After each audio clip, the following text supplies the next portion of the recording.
آپ کو پتہ ہے ہمارے پاس آنسو کے سوا کچھ بھی نہیں ہوتا، نہ کوئی الفاظ ہوتے ہیں، نہ کوئی کہانی، نہ کوئی التجا اور نہ کوئی شکوہ ہوتا ہے،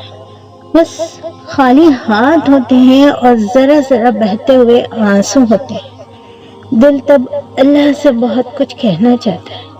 لیکن یہ سمجھ نہیں آتا کیسے کہیں۔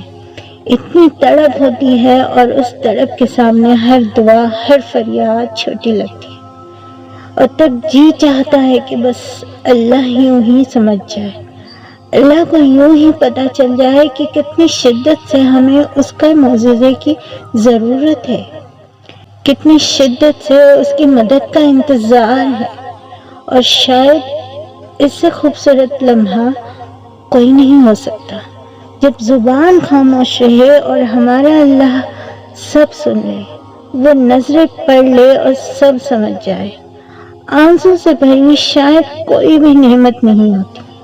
آنسو سے بھری شاید کوئی بھی دعا نہیں ہوئی۔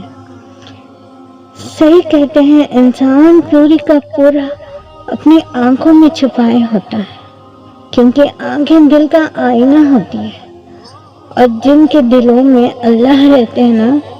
ان کی آنکھیں بھی اتنی ہی پرکشش ہوتی ہیں، اتنی پرکشش کہ وہ روتے ہوئے بھی ہنستے ہیں،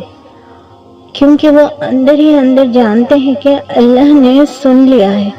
اللہ نے تھام لیا ہے، جو کوئی سمجھ نہ سکا وہ اللہ نے سمجھ لیا ہے۔ انسان کا اللہ سے سب سے قریب ترین رشتہ آنسو کا ہے، آنسو کا ہی ہوتا ہے۔ اگر آنسو نہ ہوتے تو شاید اللہ کو کبھی اپنے اتنے قریب محسوس کر ہی نہیں پاتے۔